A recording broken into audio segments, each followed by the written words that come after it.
Il vient de se produire quelque chose que personne n'attendait, quelque chose qui va changer l'histoire du Real Madrid dans cette Ligue des Champions pour toujours. Une décision qui s'est préparée pendant des semaines dans les bureaux de l'UEFA et qui vient d'être rendue publique ce soir. Une décision si brutale, si dévastatrice, si inattendue que, quand tu l'entendras, tu ne pourras pas y croire. Parce que le joueur qui semblait être la victime vient d'être sanctionné. Le joueur qui est sorti dénoncer, qui a inondé les réseaux sociaux, qui a arrêté une Ligue des Champions, qui a mobilisé la moitié du monde, vient de recevoir le coup le plus dur de sa carrière. Et la raison donnée par l'UEFA, quand tu la connaîtras, te laissera sans voix. Mais avant cela, il y a des questions auxquelles personne ne répond. Qu'a trouvé l'UEFA qui a tout changé? Quelle caméra est apparue que personne n'attendait? Que dit cette caméra qui détruit la version officielle que nous entendons depuis des semaines? Pourquoi le joueur qui a le plus pleuré, qui a le plus parlé, qui a cherché le plus de protagonisme, finit-il par être exclu? Et quel est le rôle de Florentino Pérez dans tout cela? Parce que Florentino a beaucoup à voir, énormément. Reste jusqu'à la fin, car cela va bien au-delà du football. Il y a des mensonges, du théâtre, des années de manipulation médiatique qui viennent d'exploser au visage du Madrid. Et il y a une comparaison avec le Barça que, en tant que culé vétéran, tu vas adorer. Si tu es un culé vétéran, aujourd'hui, on savoure. Abonne-toi et merci infiniment pour les 10 000 abonnés. On vise plus et on passe à la bombe. Tout a commencé le 17 février, à Lisbonne, au Estadio da Luz, lors des barrages de la Ligue des Champions, Benfica contre le Real Madrid, un match de football normal, comme ceux qui se jouent chaque semaine en Europe. Mais ce match n'a pas été normal. Ce match est devenu quelque chose de complètement différent. Il est devenu un débat mondial, un scandale international, une histoire qui a fait la une des journaux du monde entier pendant des jours. Et le protagoniste de tout cela, comme tant d'autres fois, était lui. Le numéro 7 du Madrid, le Brésilien qui est au centre de toutes les polémiques depuis des années, le joueur qui a transformé son histoire personnelle en une caisse de résonance internationale. Mais attends, pourquoi je ne te dis pas encore son nom? Pas encore, parce que pour comprendre ce qui s'est passé, il faut d'abord comprendre le contexte, il faut comprendre le schéma, il faut comprendre pourquoi ceci n'est pas un incident isolé, mais la conséquence logique d'années de théâtre organisé depuis le Bernabéu. Le Madrid est arrivé à Lisbonne sous pression, avec une équipe dans une situation compliquée, le championnat perdu, la coupe perdue, la Supercoupe perdue, une saison qui était déjà un désastre, et la Ligue des Champions comme seule planche de salut. Dans ce contexte, à la 50e minute, le Brésilien a marqué un but magnifique, une frappe incurvée impossible qui a mis le Madrid en tête au tableau d'affichage. Et puis tout a dérapé, car le Brésilien a célébré le but en dansant, avec émotion, avec sa personnalité habituelle. Des bouteilles ont commencé à pleuvoir des gradins. L'arbitre est intervenu et lui a montré un carton jaune pour excès de célébration. Et alors, selon la version qui est sortie ce soir-là, selon ce qui a été raconté en zone mixte, selon ce qui a été publié sur les réseaux sociaux avec des millions de vues en quelques heures, un joueur du Benfica s'est approché du Brésilien en se couvrant la bouche avec son maillot et l'a insulté de manière raciste. Singe, 5 fois, avec le maillot couvrant la bouche pour que les caméras ne puissent pas lire sur ses lèvres. L'arbitre a activé le protocole antiracisme. 8 minutes d'arrêt total. Le stade sous tension, les joueurs s'affrontant. Mourinho expulsé en essayant de calmer les esprits. Le Brésilien sur le banc, évaluant s'il devait quitter le terrain. Le Madrid se serrant les coudes et, après le match, l'explosion.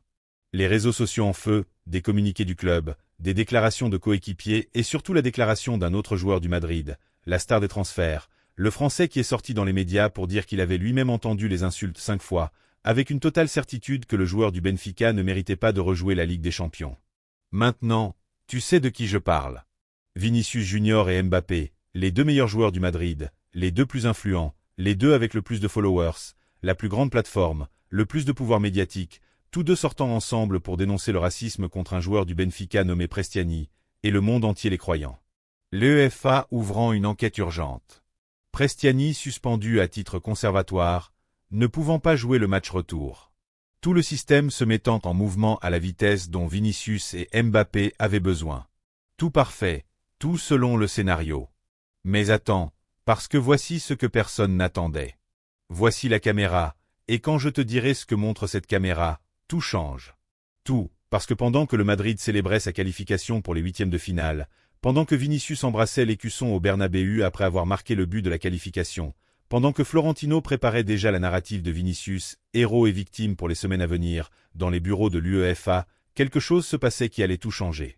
Les enquêteurs de l'organisme ont analysé pendant des jours toutes les preuves audiovisuelles disponibles de l'incident, les caméras de télévision, les enregistrements du stade, les angles habituels, et parmi tout ce matériel, quelque chose d'inattendu est apparu. Une nouvelle caméra, un enregistrement obtenu sous un angle complètement différent, une caméra qui n'était pas l'une des habituelles, une caméra avec une qualité suffisante pour voir clairement ce qui s'est passé à ce moment-là entre Prestiani et Vinicius. Et ce que montre cette caméra est dévastateur. Dévastateur pour Vinicius, dévastateur pour Mbappé, dévastateur pour le Madrid et dévastateur pour des années de récits soigneusement construits depuis le Bernabéu. La caméra montre l'interaction complète entre les deux joueurs. On voit Prestiani s'approcher, on voit qu'il se couvre effectivement la bouche avec son maillot. Jusqu'ici, tout correspond à la version officielle. Mais les experts en lecture labiale engagés par l'UEFA, des techniciens spécialisés et indépendants, ont analysé image par image ce que Prestiani a prononcé à ce moment-là, et les conclusions sont accablantes. Prestiani a dit à Vinicius qu'il était un lâche et un provocateur. Des mots durs, un manque de respect clair, une provocation verbale au milieu de la tension d'un match de Ligue des Champions. Absolument, mais pas une insulte raciste. Pas le mot « singe ». Aucune référence à la race ou à la couleur de peau de Vinicius. Rien de ce que Vinicius a dénoncé, rien de ce que Mbappé a dit avoir entendu 5 fois avec une totale certitude. Et voici la question qu'il faut poser. La question que personne dans les médias espagnols n'ose poser à haute voix. Vinicius a-t-il menti? Mbappé a-t-il menti? Ou se sont-ils tous les deux trompés de bonne foi dans un moment de tension extrême? Parce qu'il y a une énorme différence entre les deux options. Et cette différence est au cœur de tout ce qui s'est passé ensuite. Mais avant d'y répondre, il faut comprendre le schéma, il faut comprendre l'histoire, il faut comprendre combien de fois nous avons vu exactement cela auparavant, car ce n'est pas la première fois, ni la deuxième, ni la 5e. Et quand tu verras le schéma complet, quand tu verras les années de théâtre documentées, quand tu verras comment fonctionne la machine médiatique du Bernabéu, la réponse à cette question devient beaucoup plus claire, beaucoup plus inconfortable, mais beaucoup plus claire. Vinicius est au Madrid depuis des années en tant que joueur le plus polémique de la Ligue, des années au centre des incidents, des déclarations, des dénonciations, des protestations. Et il y a quelque chose qui se répète toujours avec une régularité frappante. Chaque fois que le Madrid traverse un moment compliqué, chaque fois que les résultats vont mal, chaque fois que la pression sur l'équipe et sur Florentino augmente, un incident avec Vinicius apparaît. Quelque chose qui détourne l'attention, quelque chose qui transforme le Madrid en une équipe qui perd ensemble, qui subit des injustices, quelque chose qui permet à Florentino de parler de discrimination plutôt que de parler de résultats sportifs. C'est la machine, c'est le mécanisme, et il fonctionne depuis des années. Je ne dis pas que Vinicius n'a pas subi de racisme réel, il l'a subi. C'est documenté.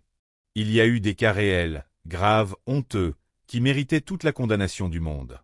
Mais il y a une différence entre subir du racisme et utiliser le racisme comme un outil de gestion médiatique. Il y a une différence entre être victime et utiliser la victimisation de manière stratégique quand cela convient.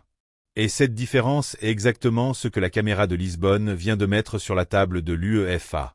Et l'UEFA agit, et la décision qu'elle a prise est la plus brutale dont on se souvienne depuis longtemps. Vinicius Junior et Kylian Mbappé sont suspendus pour le reste de la Ligue des Champions 2025 à 2026. Ils ne peuvent pas jouer les 8e, ni les quarts, ni les demi-finales, ni la finale.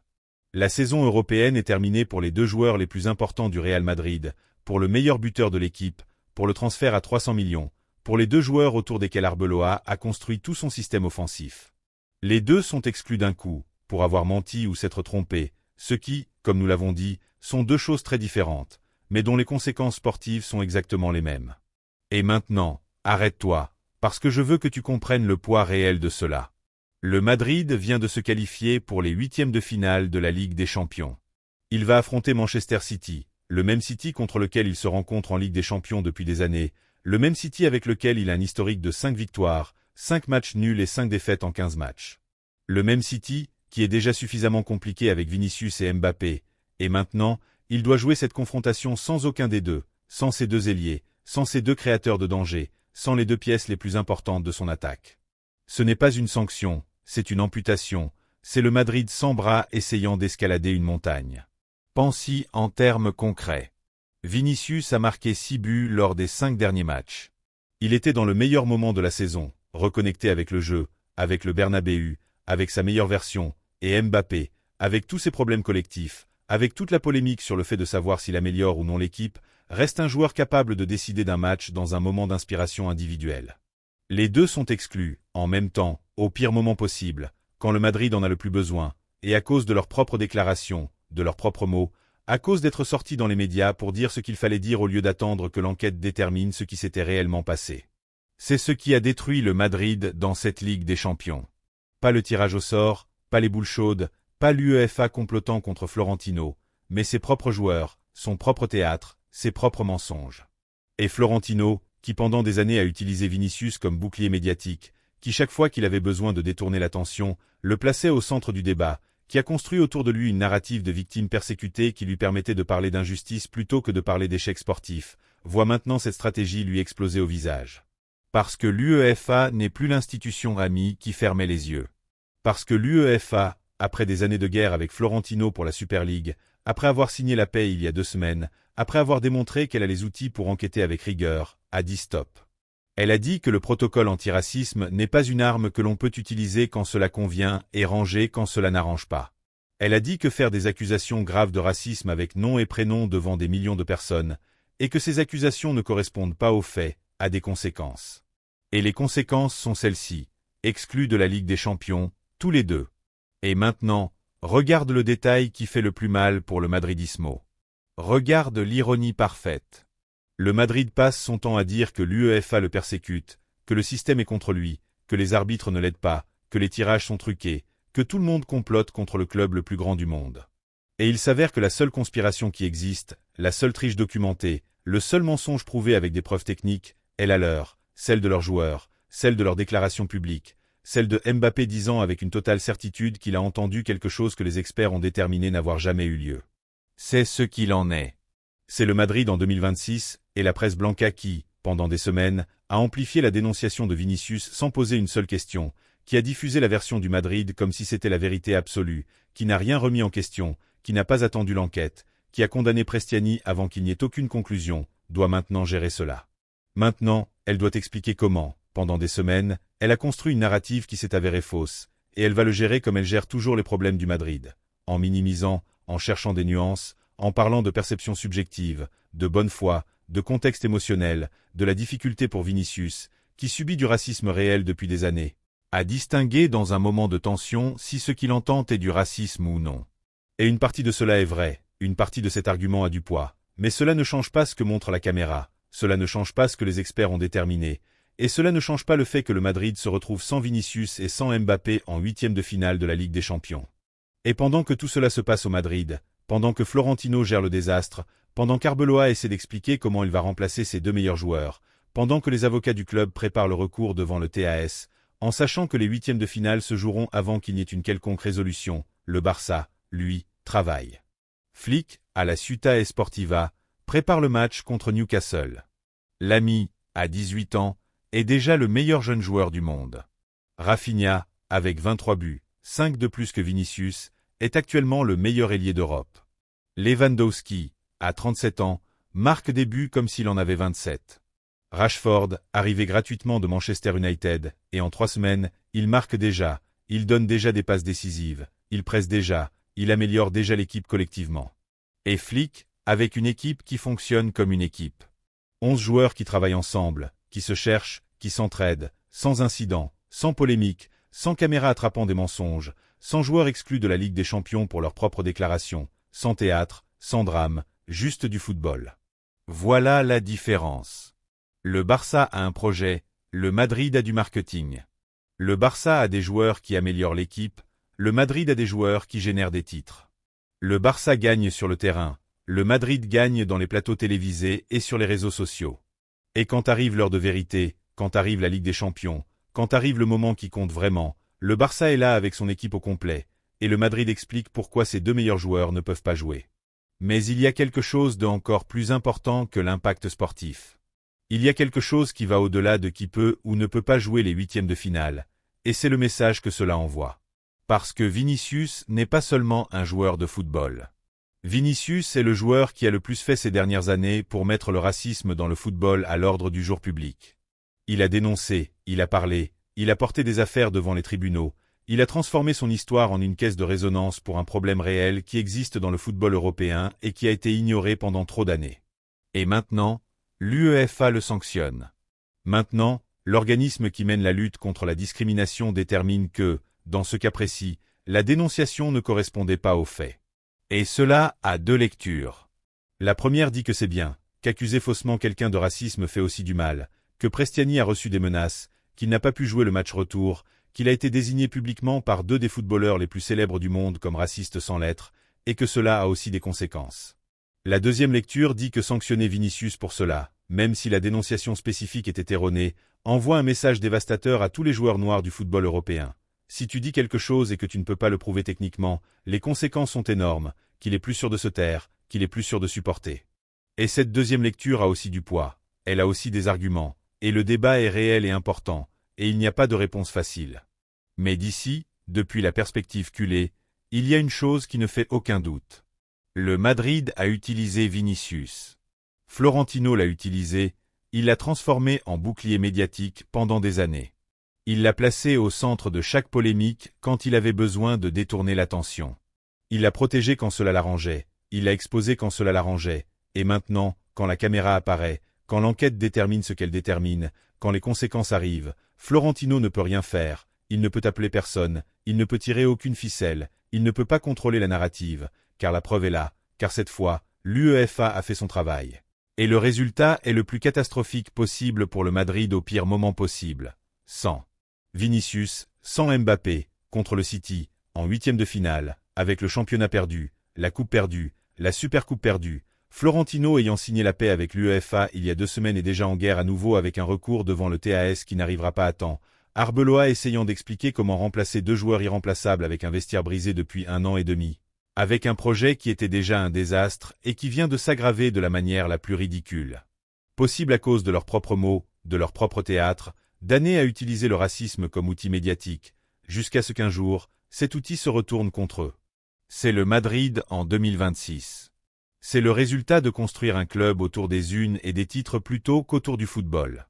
C'est ce qui arrive quand on gère une équipe comme si c'était une agence de communication plutôt qu'un club sportif. Les problèmes que tu crées toi-même finissent par te détruire.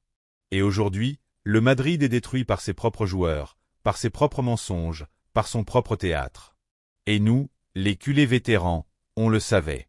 On le disait depuis des années dans les bars, sur Twitter, entre nous. On savait que le théâtre de Vinicius avait une date de péremption, que tôt ou tard, une caméra, une donnée, une enquête allait apparaître et remettre les choses à leur place. On le disait tous, on y pensait tous, et aujourd'hui, une fois de plus, on avait raison.